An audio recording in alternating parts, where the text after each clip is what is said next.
بسم الله الرحمن الرحيم إذا وقعت الواقعة ليس لوقعتها كاذبة خافضة رافعة إذا رجت الأرض رجا وبست الجبال بسا فكانت هباء منبثا وكنتم أزواجا ثلاثة فأصحاب الميمنة ما أصحاب الميمنة وأصحاب المشأمة ما أصحاب المشأمة والسابقون السابقون أولئك المقربون في جنات النعيم ثلة من الأولين وقليل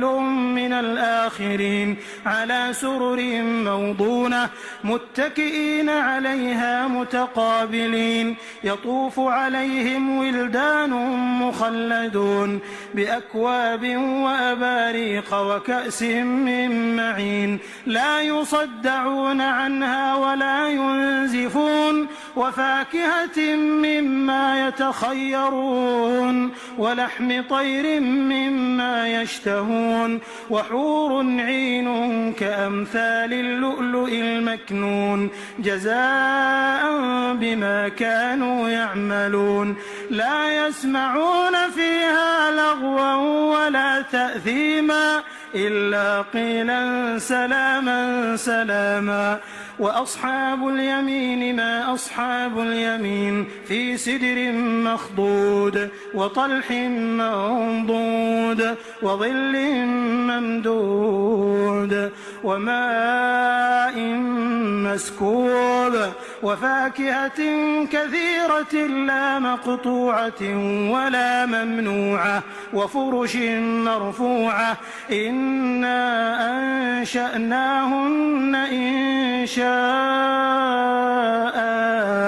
فجعلناهن أبكارا عربا أترابا لأصحاب اليمين ثلة من الأولين وثلة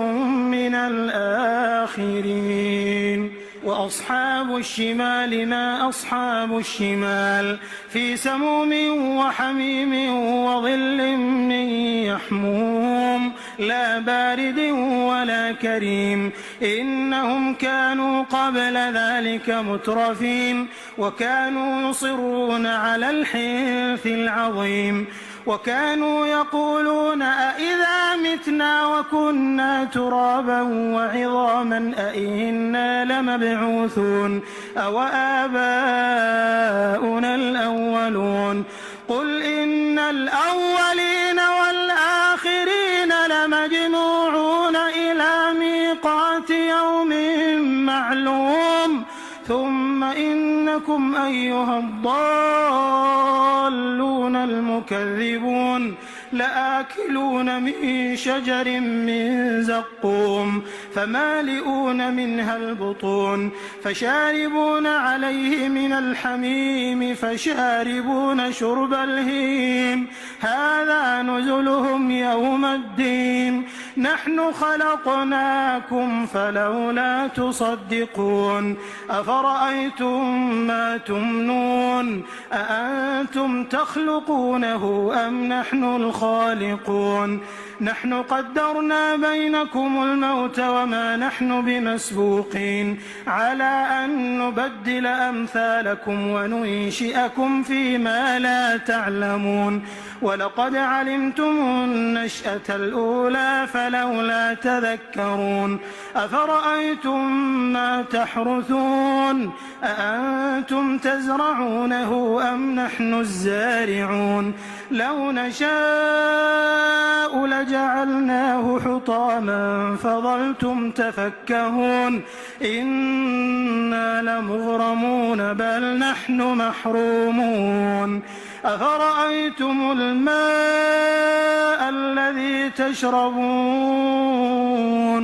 أأنتم أنزلتموه من المزن أم نحن المنزلون لو نشاء جعلناه أجاجا فلولا تشكرون أفرأيتم النار التي تورون أأنتم أنشأتم شجرتها أم نحن المنشئون نحن جعلناها تذكرة ومتاعا للمقوين فسبح باسم ربك العظيم فلا أقسم بمواقع النجوم وإنه لقسم لو تعلمون عظيم إنه لقرآن كريم في كتاب مكنون لا يمسه إلا المطهرون تنزيل من رب العالمين أفبهذا الحديث أنتم مدهنون وتجعلون رزقكم أنكم تكذبون فلولا إذا بلغت الحلقوم وأنتم حينئذ تنظرون ونحن أقرب إليه منكم ولكن لا تبصرون فلولا إن كنتم غير مدينين ترجعونها إن كنتم صادقين فأما إن كان من المقربين فروح وريحان وجنة نعيم وأما إن كان من أصحاب اليمين فسلام لك من أصحاب اليمين وأما إن كان من المكذبين الضالين فنزل من حميم وتصلية جحيم إن هذا لهو حق اليقين فسبح باسم ربك العظيم